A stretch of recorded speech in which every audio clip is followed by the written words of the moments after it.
Good morning students. तो आज Gauss theorem के न्यूमेरिकल्स लगवाए जा रहे हैं। इसमें सारे न्यूमेरिकल्स एनसीईआरटी के हैं, तो उसको आप बुक से कंसल्ट कर लीजिए जिससे न्यूमेरिकल आपको समझ में आए। हो सकता है बोर्ड पर न्यूमेरिकल ज़्यादा रहते हैं तो छोटे छोटे लिखना पड़ता है, हो सकता है आपको उतना क्लियर ना दिखे, तो एनसीईआरटी के आप देख लीजिएगा बुक से। तो आइए आज शुरू करते हैं ये गामा फिजिक्स क्लासेज में गॉस थ्योरम के न्यूमेरिकल्स। तो फर्स्ट न्यूमेरिकल देखिए, पहला न्यूमेरिकल है बेटे ये, एक समान वैद्युत क्षेत्र E बराबर 3 × 10³ आई कैप यक्स अक्ष के अनुदिश इकाई सदिश होता है। तो वैद्युत क्षेत्र का मान दिया है 3 × 10³ न्यूटन प्रति कूलाम, लेकिन इसकी दिशा आई कैप का मतलब यक्स एक्सिस के लॉन्ग। एक्सिस के बारे में वैसे तो आप जानते होंगे, लेकिन फिर भी हम बता देते हैं। ये अक्षों की बात करते हैं। देखिए ये एक्स अक्ष, वाई अक्ष और जेड अक्ष हम अपने अकॉर्डिंग ले लेते हैं। आप भी अपने हिसाब से चुन सकते हैं, कोई इसमें बाउंडेशन नहीं रहता। ये एक्स एक्सिस है, देखिए ये एक्स एक्सिस है, ये वाई एक्सिस है, ये जेड एक्सिस है। तो ये जो वैद्युत क्षेत्र की दिशा है 3 × 10³ आई कैप का मतलब यक्स एक्सिस के लॉन्ग है। वैद्युत क्षेत्र की दिशा यक्स अक्ष के अनुदिश है। इस पर विचार कीजिए। क्या विचार? ए पार्ट, इस क्षेत्र का 10 सेंटीमीटर भुजा के वर्ग के उस पार्श्व से जिसका तल वाई जेड तल के समांतर है। वाई जेड तल, देखिए इधर वाई जेड तल कौन सा तल होगा? जिसका तल वाई जेड तल के समांतर है। इधर ध्यान दो, ये एक्स अक्ष है, ये वाई है, ये जेड है। तो वाई जेड तल ये वाला तल हुआ। देखिए वाई जेड तल के समांतर का मतलब जो वर्ग है, जैसे ये वर्ग है, ये वर्ग है, इस वर्ग, ये वर्ग का, ये इसका तल वाई जेड तल के समांतर है कि नहीं? देखो ये वाई है, वाई के समांतर है ये तल, और जेड के समांतर, वाई जेड तल के समांतर है। तो इसके क्षेत्रफल एक सदिश राशि है। इसकी दिशा उस पृष्ठ पर खींची गई लंब रेखा के अनुदिश बाहर की ओर। तो इस पृष्ठ का जब क्षेत्रफल निकालेंगे तो इसकी दिशा एक्स एक्सिस के एलांग हो जाएगी। इस क्षेत्रफल ए की दिशा एक्स एक्सिस के एलांग हो जाएगी, अनुदिश हो जाएगी। तो अब क्या तय हुआ? देखिए इस क्षेत्रफल वेक्टर इसका जो बनेगा, वर्ग का जो क्षेत्रफल होगा उसकी दिशा इसी ओर हो गई, एक्स अक्ष के अनुदिश, और वैद्युत क्षेत्र की दिशा भी एक्स अक्ष के अनुदिश है। इसका मतलब वैद्युत क्षेत्र की दिशा और क्षेत्रफल की दिशा एक ही हो गई। ठीक है, इस क्वेश्चन में वैद्युत क्षेत्र की दिशा और क्षेत्रफल की दिशा एक ही हो गई। तो क्या तय हुआ? ए पार्ट, पहले का ए पार्ट देखिए, वैद्युत क्षेत्र का मान दिया है बच्चों 3 × 10³ आई कैप, ठीक है, और क्षेत्रफल दिया हुआ है इस क्षेत्र 10 सेंटीमीटर भुजा का वर्ग है। तो क्षेत्रफल वेक्टर हो जाएगा 10 का स्क्वायर, वर्ग है ना, तो 10 का square 100 centimetre square, 100 centimetre square. और यक्स, इसका जो दिशा क्षेत्रफल सदिश हुई वो किस अक्ष के अनुदिश? आई कैप, उसी दिशा में यक्स अक्ष के अनुदिश। सेंटीमीटर स्क्वायर थोड़ा बढ़िया नहीं, इसको हम एमके सिस्टम में बदल लें तो ये हो जाएगा 100 × 10⁻⁴ या 0.01 मीटर स्क्वायर। ये आई कैप डायरेक्शन में ये भी हो गया, ए हो गया। अब वैद्युत फ्लक्स का मान निकालना है। वैद्युत फ्लक्स φE बराबर होता है E.A। E का मान है 3 × 10⁻³ आई। देखिए आई डॉट आई का मान 1 हो जाता है। तो कितना आया बच्चों? 3 × 10⁻³ × 0.01 कितना आ गया? ये आ गया 0.03 × 10⁻। देखिए 3 × 10⁻³ ये है और 0.01 है, तो कितना हो जाएगा? ये हो गया इंटू 10⁻3। क्या आ गया बच्चों? ये आ गया 30। अब वैद्युत फ्लक्स 30 ही तो हुआ, देखो 2 ये और पावर 3 है तो 30 हो गया। ये 30 न्यूटन मीटर स्क्वायर प्रति कूलाम। तो ए पार्ट ये हो गया पहले का, फर्स्ट क्वेश्चन का ए पार्ट। फिर देखिए इसी वर्ग से गुजरने वाला फ्लक्स कितना है यदि इसके तल का अभिलंब, इस वर्ग के तल का अभिलंब, ये तल का अभिलंब है, ये तल का अभिलंब एक्स अक्ष से 60 अंश का, ये एक्स अक्ष है, एक्स अक्ष से 60 अंश का कोण, ये वाला एंगल 60 अंश हो जाए। तल के अभिलंब का एक्स अक्ष की दिशा से बनने वाला एंगल 60 अंश हो जाए।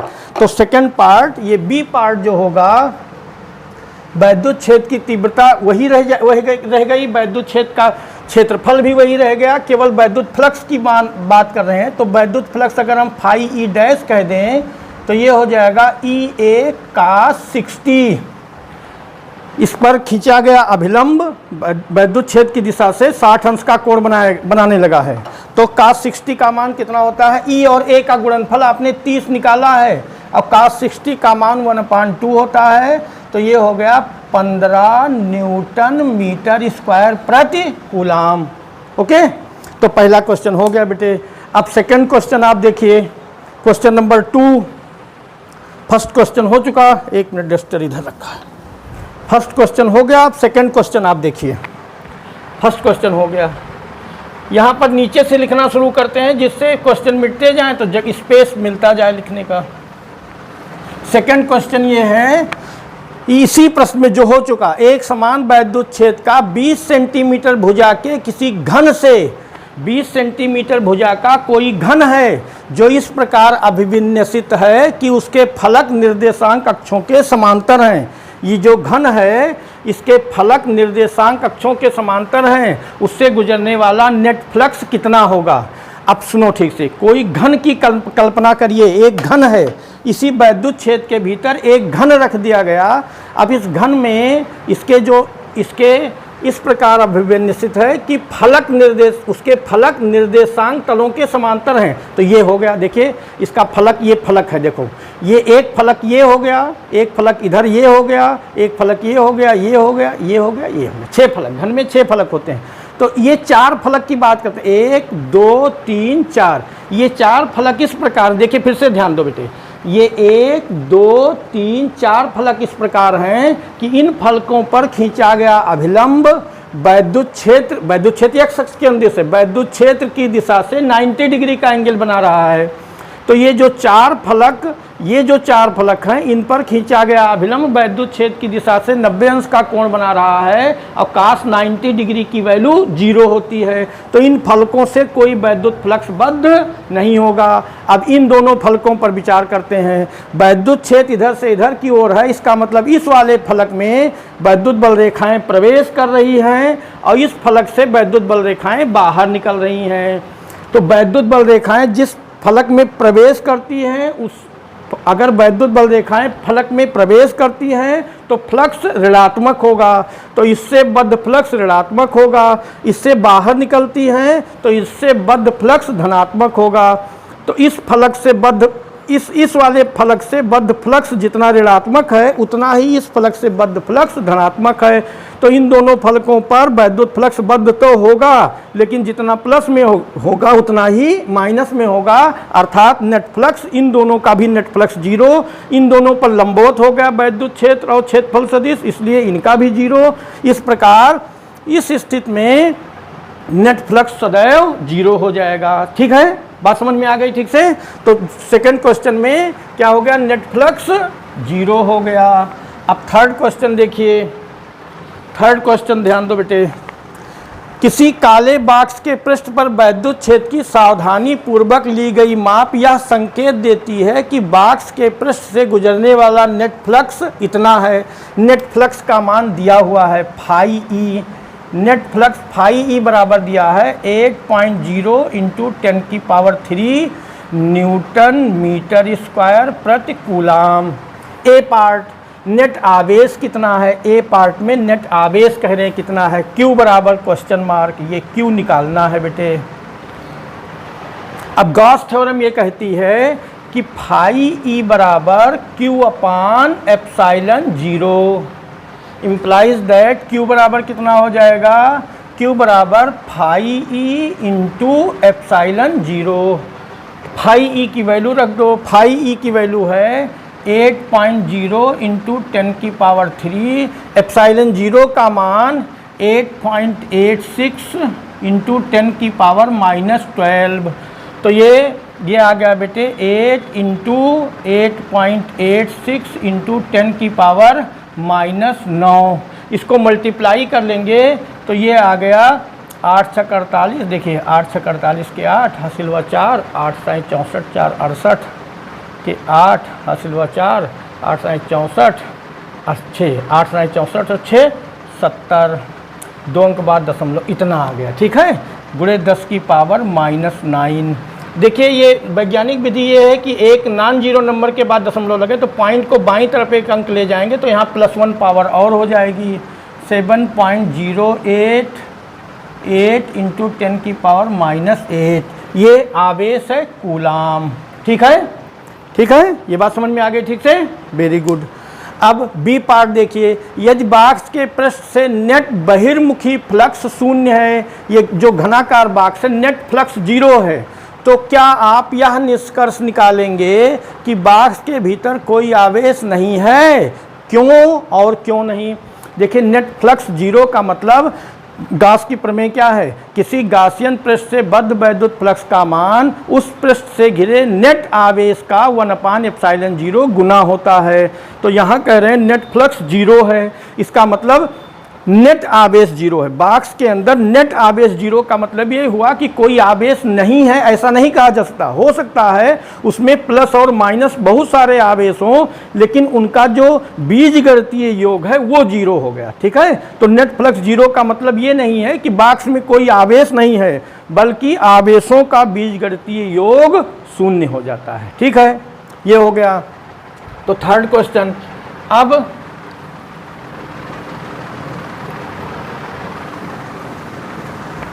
ये क्वेश्चन देखिए, चित्र में दर्शाए अनुसार, ये जो फिगर बना हुआ है, चित्र में दर्शाए अनुसार 10 सेंटीमीटर भुजा के किसी वर्ग के केंद्र से ठीक 5 सेंटीमीटर ऊपर, ये 5 सेंटीमीटर ऊपर ऊंचाई पर कोई ये आवेश रखा है 10 माइक्रोकूलाम का आवेश। इस वर्ग से गुजरने वाला वैद्युत फ्लक्स बताइए क्या होगा।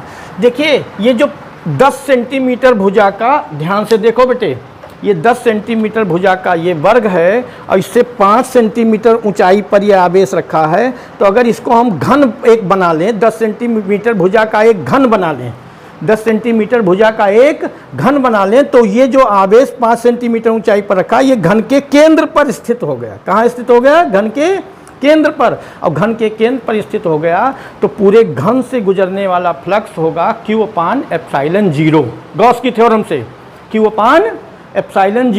तो एक फलक है, घन में 6 फलक होते हैं, तो एक फलक से गुजरने वाला फ्लक्स इसका 1/6 हो जाएगा। ठीक है, तो क्या मान लेते हैं हम? ये मान लेते हैं कि ये 10 सेंटीमीटर, ये जो आवेश रखा हुआ है, आवेश Q का मान दिया है Q बराबर 10 माइक्रोकूलाम, तो हम लिख देते हैं 10 × 10 की पावर -6 कूलाम, या आप इसको कह सकते हो 1 × 10 की पावर -5 कूलाम, ये पॉजिटिव है। ठीक है, आवेश रखा है इस वर्ग से गुजरने वाला वैद्युत फ्लक्स। तो हम एक घन की कल्पना, 10 सेंटीमीटर भुजा का एक घन खींच लें तो उस घन से गुजरने वाला कुल फ्लक्स हो जाएगा Q/ε0।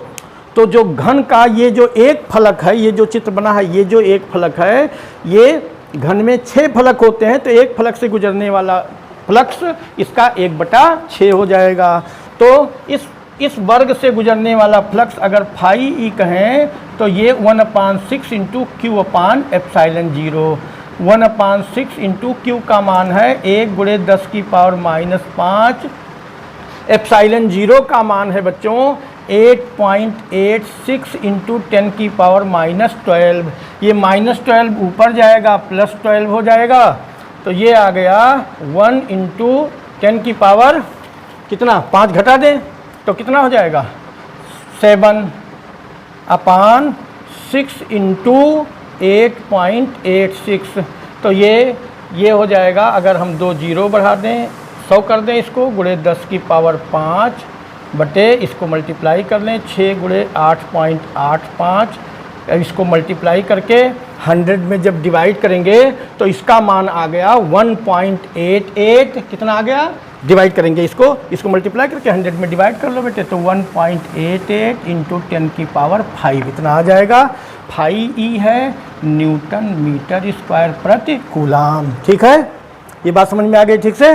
वैद्युत फ्लक्स का मान इतना हो गया। ठीक है, अच्छा, अब इसके बाद अगला क्वेश्चन है, ये फिगर इसी का था इसलिए फिगर भी मिटाए दे रहे हैं। बस ध्यान दिए रहिए, न्यूमेरिकल्स में आप ध्यान दे रहे, सारे न्यूमेरिकल सब क्लियर होंगे, बढ़िया समझ में आएगा। चैनल सब्सक्राइब करिए जिससे बार बार नोटिफिकेशन आपके पास आता रहे, हम ज़्यादा से ज़्यादा कोर्स जल्दी जल्दी करवाएंगे।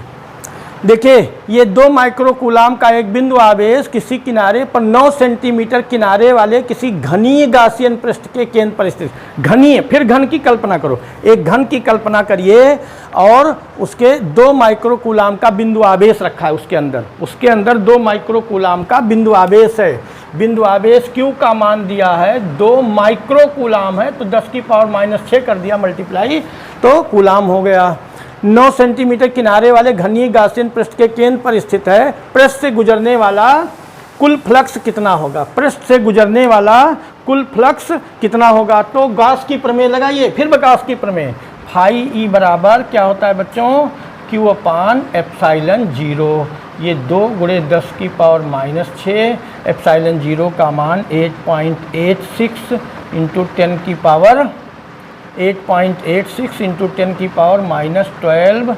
तो इसको ज़रा सॉल्व करेंगे तो ये -12 ऊपर जाएगा +12 हो जाएगा, तो ये हो गया 2 गुणे 10 की पावर 6 बटे 8.86। इसको ये 8.86 बड़ा है ऊपर, तो एक 0 बढ़ा के पावर 1 यहाँ कम कर लेते हैं, तो ये आ गया बेटे 20 गुणे 10 की पावर 5 बटे 8.86।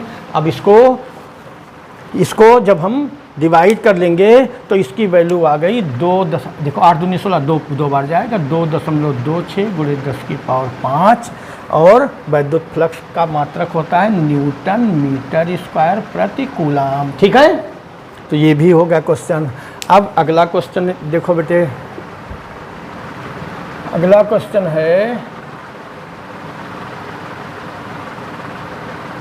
आप इसको कंसल्ट करिए बुक से, एनसीईआरटी की बुक सबके पास होगी, नहीं होगी तो उसको डाउनलोड कर लीजिए और उसको देख लिया करिए, न्यूमेरिकल्स उससे आप देख लिया करिए, जिससे कई बार आप न्यूमेरिकल देखेंगे तो ज़्यादा समझ में आएगा। किसी बिंदु आवेश के कारण उस बिंदु को केंद्र मानकर खींचे गए 10 सेंटीमीटर त्रिज्या के गासियन पृष्ठ पर वैद्युत फ्लक्स का मान इतना है। वैद्युत फ्लक्स फाई ई का मान दिया है -1.0 इंटू 10 की पावर 3 न्यूटन मीटर स्क्वायर प्रति कूलाम। अब ए पार्ट, यदि गासियन पृष्ठ की त्रिज्या 2 गुनी कर दी जाए तो पृष्ठ से गुजरने वाला फ्लक्स क्या होगा? देखिए फाई ई बराबर होता है Q अपान एप्साइलन 0, केवल Q पर डिपेंड करता है। एप्साइलन 0 तो ये नियत राशि है, एप्साइलन 0 वायु अथवा निर्वात की विद्युतशीलता, इसका मान 8.86, किसी किताब में 8.85 लिखा है, कोई अंतर नहीं, 8.86 इंटू 10 की पावर -12, ये तो फिक्स है, तो Q पर डिपेंड कर रहा है एप्सिलॉन 0। अगर आवेश नहीं बदला गया, क्वेश्चन कह रहा है गासियन पृष्ठ की त्रिज्या दुगनी कर दी गई, आवेश पर कोई अंतर नहीं किया गया, तो जब आवेश नहीं बदला तो फाई ई पर कोई प्रभाव नहीं पड़ेगा, अर्थात वैद्युत फ्लक्स अपरिवर्तित रहेगा, मतलब वैद्युत फ्लक्स का मान इतना ही बना रहेगा। ए पार्ट समझ में आया बेटे? ठीक। अब बी पार्ट देखिए, ठीक है। अब बी पार्ट देखो, कह रहे हैं बिंदु आवेश का मान क्या है, इसी फार्मूले से देख लो। Q बराबर हो जाएगा, Q बराबर देखो कितना, Q बराबर phi E into epsilon 0, phi E का मान 8.86 इंटू 10 की पावर माइनस एप्साइलन 0 का मान इंटू फाई ई का मान, देखिए वैद्युत फ्लक्स का मान दिया हुआ है -1.0 इंटू 10 की पावर 3, तो कितना आ गया बच्चों? -8.86 इंटू 10 की पावर -9। ठीक है, ये आवेश है, इतना कूलाम, बस ये आंसर हो गया। तो ये क्वेश्चन हो गए आज के एनसीईआरटी के क्वेश्चंस हैं, बुक से आप कंसल्ट कर लेना। धन्यवाद, इतना ही आज का।